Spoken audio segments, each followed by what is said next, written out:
Nun Vav, we started Hakoinis, and the last thing we learned was that there are four things that if you did them in a court of law, we couldn't charge you, but in the court of heavenly courts, they charge you Chai B'din Shemaim, Lotzidei Shemaim, to reimburse and compensate the person that you caused the damage. And the four cases were, just to remind you quickly, is that either what do you call it? You break the wall down and you allow the animals to escape. And we said we're talking about it's a terrible wall anyway. The wall was about to implode. And the second thing was we're what do you call it? If you tilt the somebody's crop in the way towards a fire, and we talked about that Kuravashi, what you did was you covered it. And you covered it, you made it tumble. So now this owner of the crop will not get compensated by the person who caused the damage because tumble you don't pay. And your argument is I did it to help you to stop the fire. That's number two. Number three, what you're going to learn about today more in detail is if you hired false witnesses to testify, and right now we think it's on your behalf. And the third and fourth one is if you know testimony to help somebody out and you refuse to come along. Okay, so we're up to the Gemara here, the two das of involved 6 lines on top of the page. Omar Mar, we learned Asoicher Eidei Sheker, if somebody hired false witnesses, Heichi Dummy. These false witnesses, who are they testifying on whose behalf? That what they made up a story that somebody owes you money. Then what do you mean? Then what do you mean? Then the money that I got was basically stolen money. So what do you tell me that only in the heavenly court I got to pay? Even in the earthly court I got to pay. I basically stole money from somebody else. Now the obvious question is, but we don't know. The court, how can the court charge him? We don't know. What you mean to say is that if we would have known that he's a false witness, we would have charged him. So you cannot say the words patrim dini adam. It's not patrim dini adam. It says that you're exempt from dini adam, but you're chayiv in the heavenly court. You're not patrim. Just we don't know to charge you. That's not the same thing. Patrim means that even if we knew, we couldn't charge you. But of course, if we knew that he's a false, we could have charged you. Just that you hoodwinked us. So what's talking about? El lechavre. You did it on behalf of somebody else. In other words, you hired false witnesses. We're talking about a case of here, you hired false witnesses to testify that Reuben owes Shimon $100, which wasn't true. But I gained nothing from it. Exactly. So therefore, I don't have to pay in the court below. So the obvious question is, so why in the heavenly court do you have to pay? That person there, will have to reimburse the person to get the money back. Why should the person who hired him and give money to who? Who should he give the money to? The person, the victim, already got compensated. So Taisha says it's talking about a case where, for example, the Reuben, the perpetrator of the crime, the one who actually took the money, for example, is gone, disappeared, or he went bankrupt. So then we turn around to this person, you were partly involved, responsible, you hired these false witnesses, so you got to pay for it. Yeah. Yeah. Traces also well is only talking about if he hired. If you only would have told witnesses to go and pay, then even didn't give false testimony. Then even didn't you wouldn't have to pay because you can say I never expected for a minute you would listen to me. If you paid them money, how can you say you didn't expect them to listen to me? Then why did you pay the money? The mere fact that I paid the money means I really believe that they will listen. But in Dini, and all that kind of stuff. But Dini Shemaim, you got to pay. That's why I had Dafka Seich. Okay, back to the Gemara. 10 lines at the top of the page, the beginning line is, and the fourth case is where in a court below, we would not charge you, but in the heavenly court, you have to pay. If I know testimony that can support you, and I don't. The Ma'aseh, what are you talking about? Today, 2 witnesses, Pshita. The Torah says, if you don't say, you carry a sin. Even though it says Lashon Yachid, we know that we learned beginning of Saita. Whenever it says the word aid in singular, it means both aid, a pair. Ela b'chad, we're talking about a single aidis. So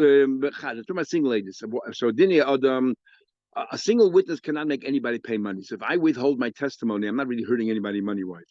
But B'din Shemaim, yes you are. Because maybe if you would have made an appearance, what you would have achieved was the other person would have to swear. Maybe that person would not be prepared to swear falsely, and he would have said, you know what, take the money and so on. He could be that you caused a monetary loss here. Setting there are no other cases, but there's so many cases. Let me give you a few examples. If somebody works with, you're not allowed to work with the animal that's about to become the parah aduma. Says oil, nothing should go on it. And you did, or you did work with the water that's going to be used with the ashes. According to Tate, is the water before you put the ashes in. According to the media and other training, it's the water after you put the ashes in. Now, why don't you have to pay? It causes a lot of damage. You know how difficult it is to get a paraduma. So why wouldn't you have to pay in the court of law? Because it's a hezek she'enoi nikah. It's a hezek she'enoi nikah. And we learned that hezek nikah, you don't have to pay. In Gittin, we learned that. Yeah, it's a knas that would make you pay, a penalty. And over here, Rashi gives an example that you use the water, for example, for the weight, for the scales. That is even, as a weight. So even as a hezek nikah, there's no, even the class you wouldn't give because it's so not apparent you're doing it, you're just indirect. And potentially on the Chaydish Shemaim, but you cause the loss. But I'll give you another example. If you put poison in front of an animal of your friend, potter medini adam, you potter from dini adam there because the animal went and ate it, and it's not normal for an animal to eat. So therefore, in the court of law, we couldn't really charge you. But the Chayv din Shemaim is a Chayv din Shemaim because in fact, there's a little bit of chiddush here that even though it's not normal for an animal to eat it, you're still responsible. But you about we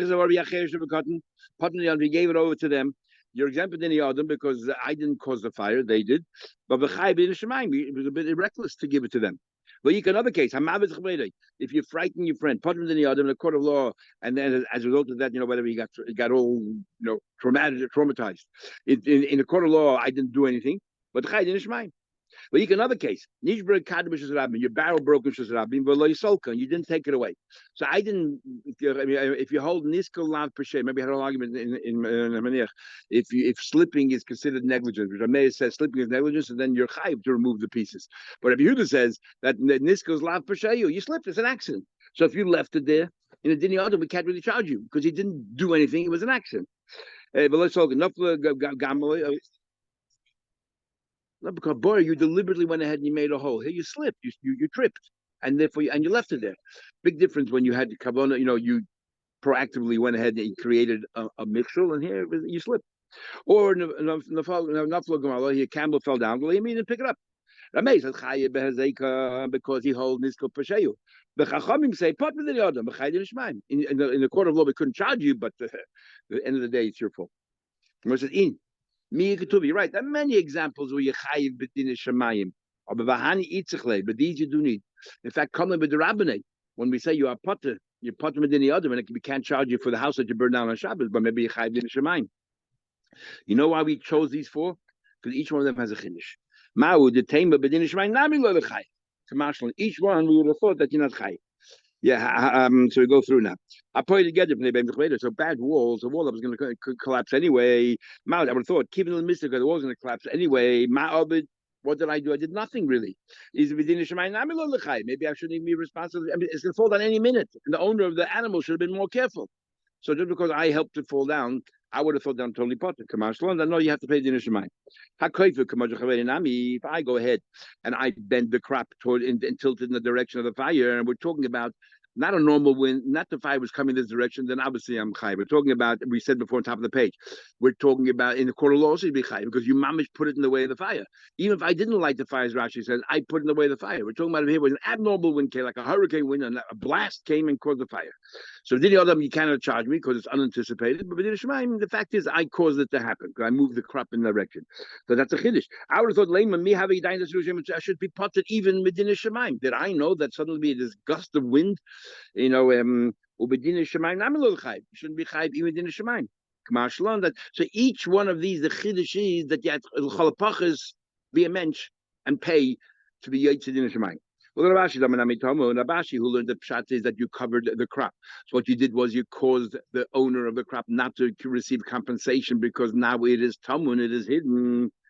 I would have thought, the guy will argue, you think I did it to hurt the guy? I did it to help him. I covered the crop thinking this will stop the fire, protect the fire.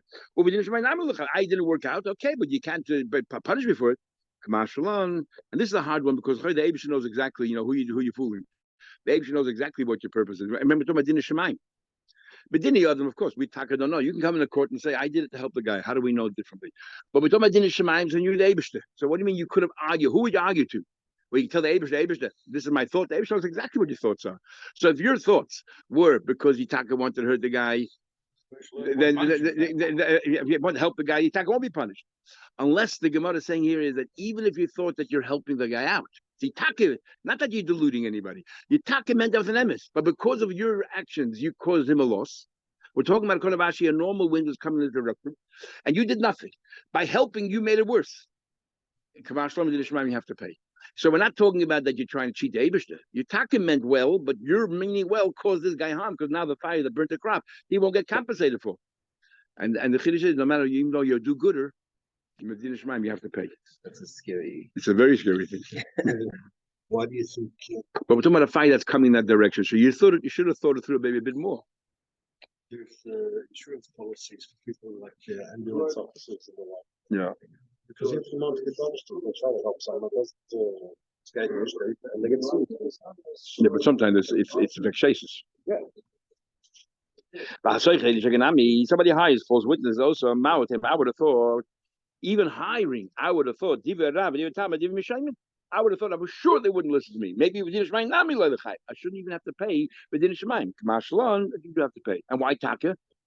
The moment you pay, because we don't believe you would have parted with money if you really believed that they wouldn't listen to you.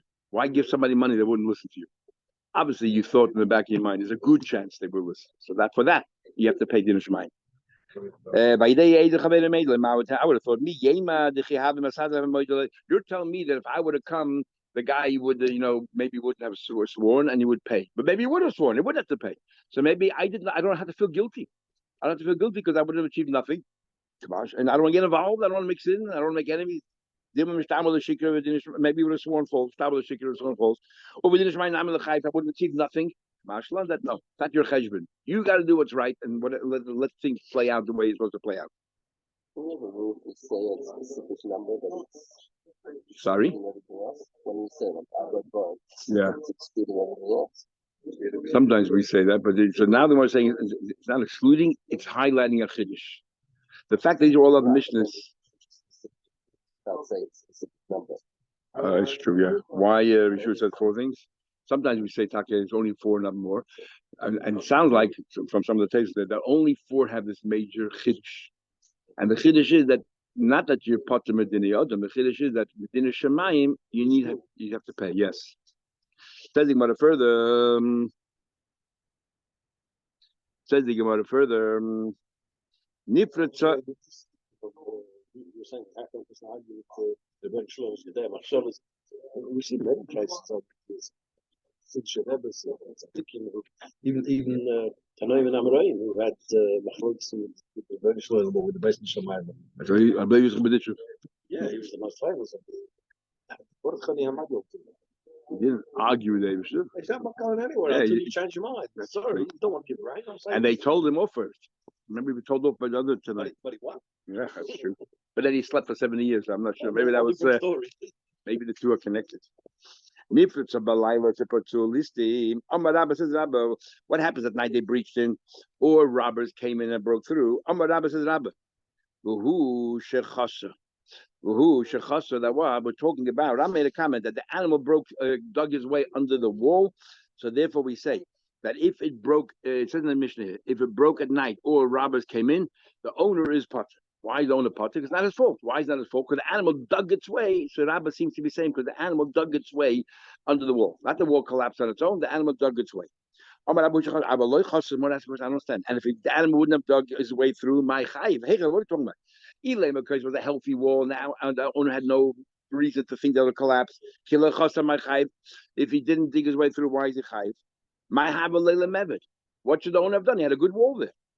Ella, because it was a poor wall. If it was a poor wall and the animal dug its way through, why you potter? We had before a whole discussion, a debate.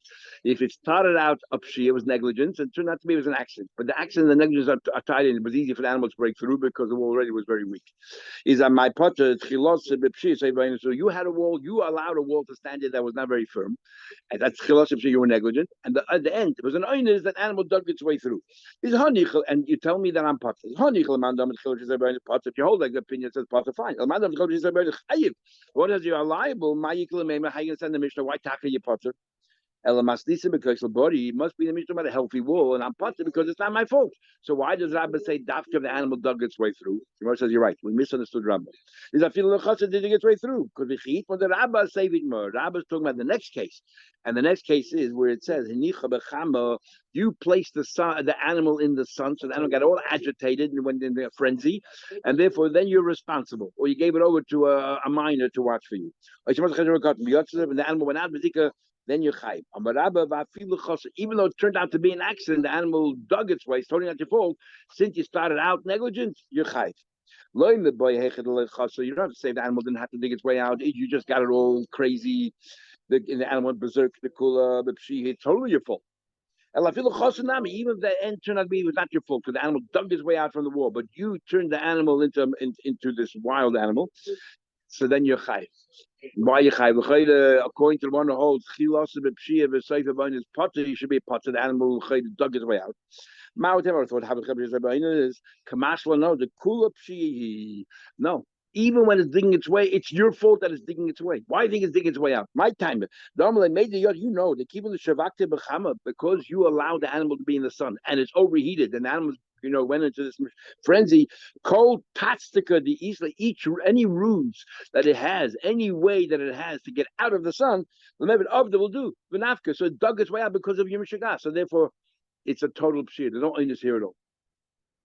The robbers took the animal out, then they are chayv. What do you mean took the animal out? There's two ways of understanding took the animal out.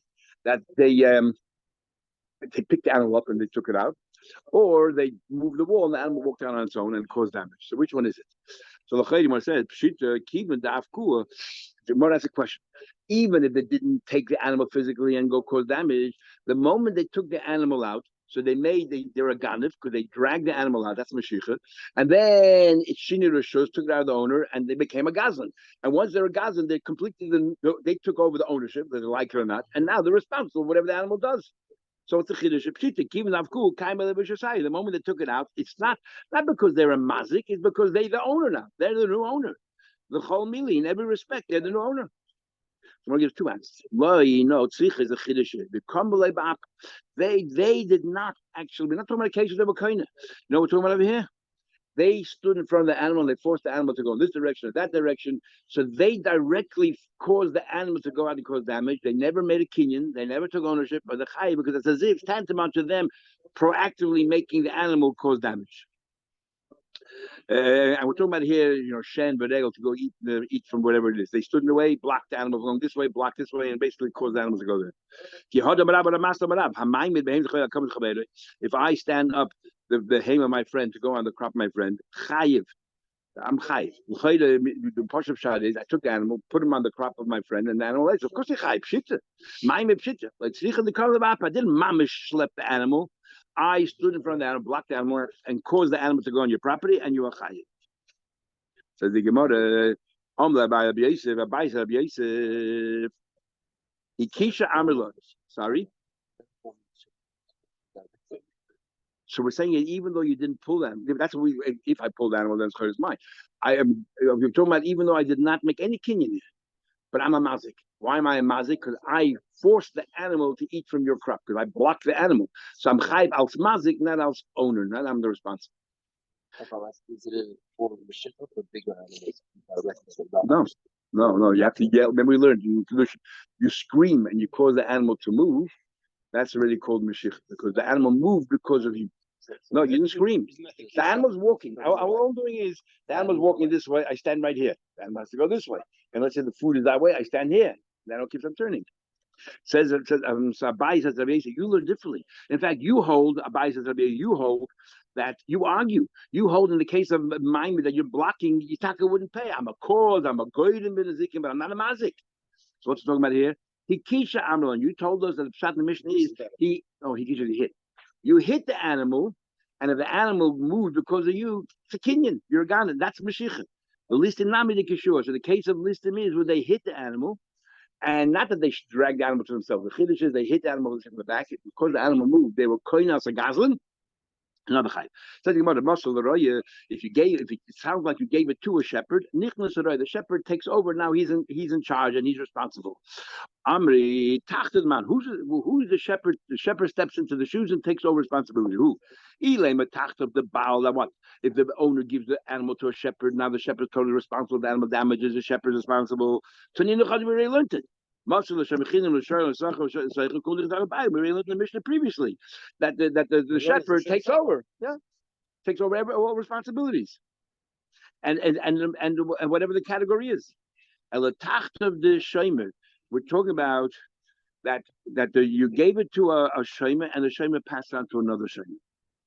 The shomer kama ifta legamre. The chiddush here is not that you took over you step in the shoes of the balabal, you step in the shoes of the first shomer. This is a case of shomer shemasel the shomer. Lema to have a duty, which we already had before, and we'll have much more detail later on. Lema to have a duty. You had a whole thing about machlekes of shomer shemasel the shomer. For shomer, without permission from the original owner, gave it to another shomer. And is he immune now from being from part of the first shema, and the second shema takes full responsibility? And then we have machlek if it goes up in shmira or it goes down in shmira. And bottom line is, the Rava says in all cases, even goes up in shmira, the first shema is responsible. Why? Because the owner could say, I don't want this because I gave it to you. I trust, or I don't trust that other person with a shur. How do I know what happened? An accident happened. I don't trust him. I trusted you. And the difference is, if there were Eidim, that Solo also was an Einus. So if there was, I don't trust you, Eidim of it, then you have no choice. And the original Shema is possible. Didn't we say that he says to the Shema, I gave to you? You have a ma'aser with him. You go sort out with him. Yeah, that's it. Ain't it shiny? Oh, that's going to be. But the Shema gave to another Shema, but then we did say if he gave it to his wife and kids, that is all right because everybody knows that sometimes the guy's not home and his wife and kids take home. Now, Rava holds that a shemer is Moshe is chayiv, but the Mishnah clearly says here that we just said if he gave it to another shemer that you're potter. No, but Moshe is chayiv. How's he going to pshat in Mishnah? Because you can't say that he's taking the place of the owner. We already let another Mishnah. Must be talking about one shemer to another. Rava said, who's talking about shemer? We're talking about a shepherd. But my muscle roya le barzile. He gave it to his disciple, to his trainee, his apprentice. The urche the royal mazile. In this case, I hold that he does step in the shoes because everyone knows that a shepherd has help, has assistants, has apprentices, and therefore, when you gave it to him, you anticipated that, and that's why you are potter. Ikidami, another version, Midiktani says, my muscle roya, my muscle roya, bazile. He sounds like he gave it to his disciple, the urche, the royal I know. Lame of Sayel Rabba. This version, maybe this is a proof to Rabba. Because Rabba said, Shem is Moshe Shem Chayiv. A normal Shem is Shem Chayiv. The only reason why you put it is because you gave it to your apprentice. Amreloi, no, Dima Urche, the music Tani, no Raya. Maybe it just happens to be that is talking about a gave it to Bazir, because that's what most common is. But what didn't lacha, maybe a Shem gave to Shem also put it. No Raya either way. We learned a very interesting machlekes we had in the Dorim and did the Gemara in Dorim. It's a little bit different than the Gemara here. Shay and the Gemara Dorim. Rashi is a Chassidish Rashi. I'll remind you in a minute. The Gemara says here, Shay man Aveda. The person, while he's watching the Aveda, right? He does it to mitzvah, Shabbos Aveda. You got to watch it, and we're learning about mitzvah. If it costs money, what happens then? But a Shem Aveda. Rabba says Kishem. So you're only a Shem That means if you're negligent, you're responsible. If it got stolen or lost, you're not responsible for the Aveda. Then why would people pick up Avedas if you're responsible? And what are you? Who's paying you? But Abiyah says Kishem Esachadam. Abiyah says no. You're getting paid for it, and therefore you're a Shem Esach. You're responsible for us. What are you getting paid? Rabba what's he getting from it? He's a Shem Echinam. Abiyah says Shem Esachadam. You know, Bahi Hano Deloiboy Lemeisa Leirifta Laanya. That hana, that if a poor person comes to you while you're fixing up this mitzvah, suddenly wants tzedakah, you don't have to give. Have a geshech. You just made some money. Now, our Gemara here doesn't say what would Rabba hold, but in the Gemara in the Dorim over there, the Gemara says that Rabba says leishchich. In other words, when are you potter? Only at the time when you're fixing up this, let's say it's a cloth. From time to time, you have to shake it out. While you're shaking it out, the poor person comes and asks for money, so you potter. So Rabba says leishchich. So normal pshat, like all the Rishonim learn shkicha means how often does it happen? That prove that minute, take 5 minutes. Rashi does it a beautiful pshat. Rashi Adorim, l'shchicha, it's not common that a yid will use the excuse that I'm doing a mitzvah that I won't give tzedakah. Which yid won't give tzedakah when a poor man comes to your house? Beautiful Rashi. Even though we know it's not Rashi, it's a Talmud Rashi, but a beautiful Rashi. But why does this Gemara not bring it up? Sorry? He's got the mitzvah of watching it the whole time, no? Yeah, but who's paying it? Shemus mitzvahs don't get paid. So the shemus only when you're so Taisa brings an ayah from here that Taisa brings an ayah from mitzvah pot on mitzvah only while you're doing the mitzvah. He said if you have a mezuzah on your door, you pot it for mitzvah. So you have it's only when you're doing a mitzvah, and therefore Taisa is mechadish. And this we had sukkah of chafei, and over here there's long Taisa that if you're doing a mitzvah.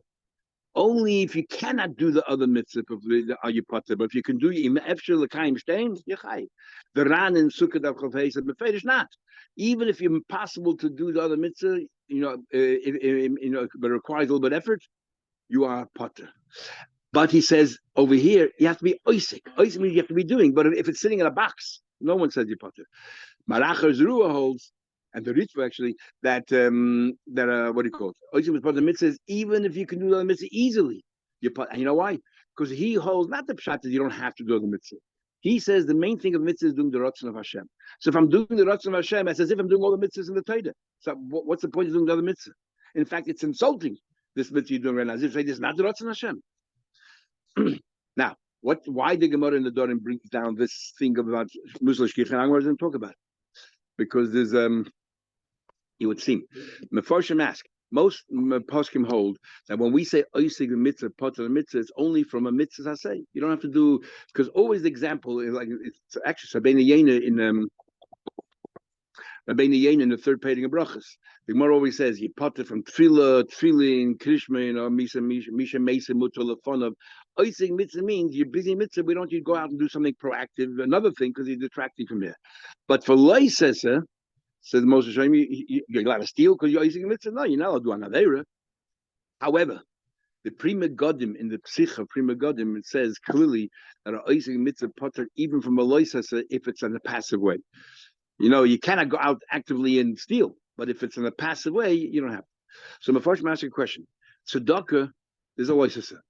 Loisa amit v'lesikpetz, you're not allowed to close your heart, you're not allowed to close your fist. So how can the Gemara say over here that you're potter for giving tzedakah because oisig the mitzvah potter the mitzvah? Okay, you're potter from the proactive side of the mitzvah, the positive side of the mitzvah, but you're not potter from the negative side of the mitzvah. So why would you be potter for giving tzedakah? There's a halav there.